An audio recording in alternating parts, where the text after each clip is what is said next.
So what does it really take to live a fulfilling life, especially when things get chaotic? Today, we're going to dive into a really powerful argument from an early 20th century thinker, Harry Emerson Fosdick. He had this idea that simply trying to be a good person, well, it might not be enough. In fact, he argued it leaves us totally unprepared for life's biggest challenges. And, his reasoning feels more relevant now than it ever has. Okay, so let's just get right to the heart of it with this question. Is the golden rule enough? Do unto others as you would have them do unto you. For a lot of us, that's the absolute core of a good life, right? It's like the final word on personal philosophy. But what if it's not the end of the story? What if it's just the starting point? You see, Fosdick noticed this trend back in his day that feels, well, incredibly familiar today. He saw people kind of reducing their faith, their philosophies, boiling them all down to just one simple principle. But he argued that this creates a really deep spiritual problem. A problem that he captured with this incredible ancient quote from the prophet Isaiah. The bed is shorter than that a man can stretch himself on it. Think about that. A bed that's too short. A blanket that's too narrow.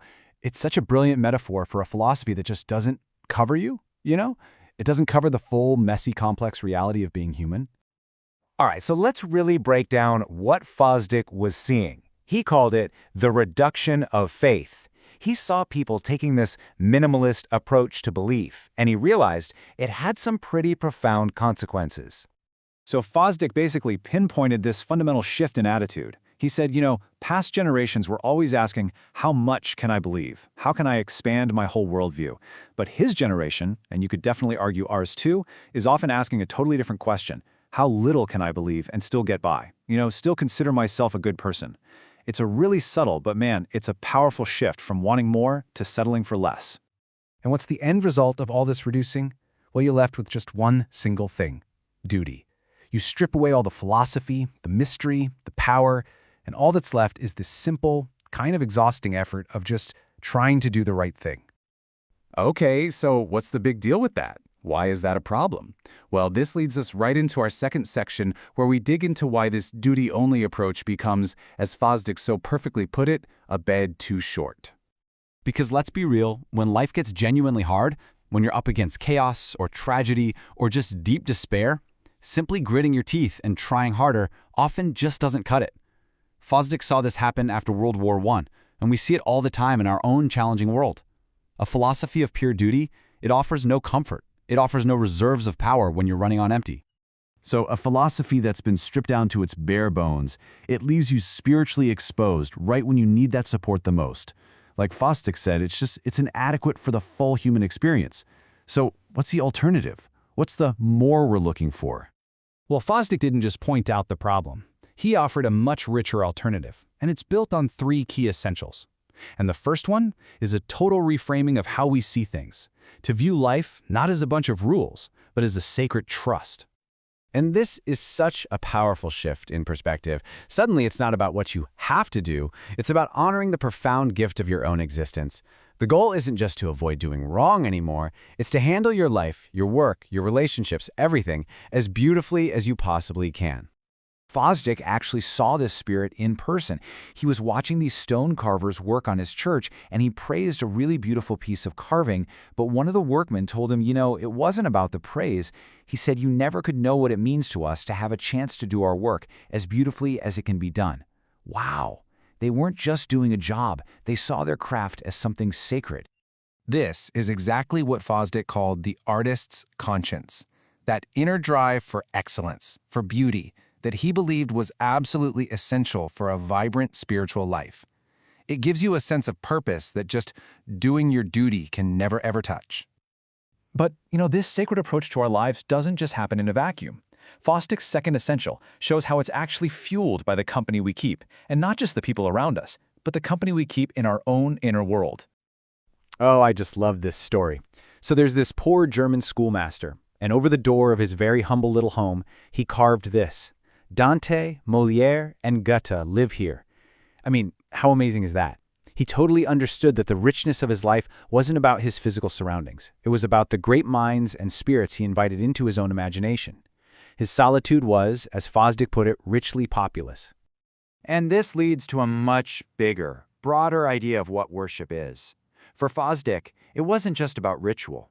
He saw it as worthship, literally the act of recognizing worth, of appreciating excellence in others, whether it's in art or science or spirit.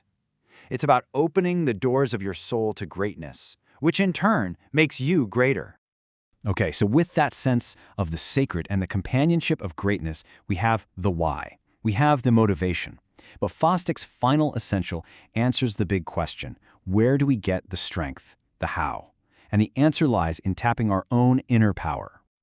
Now, this is a really deep psychological insight. Fosdick said that if you have a philosophy that gives you incredibly high standards, what he calls a fearful conscience, but it doesn't give you any of the resources to actually meet those standards, well, you're just setting yourself up for misery.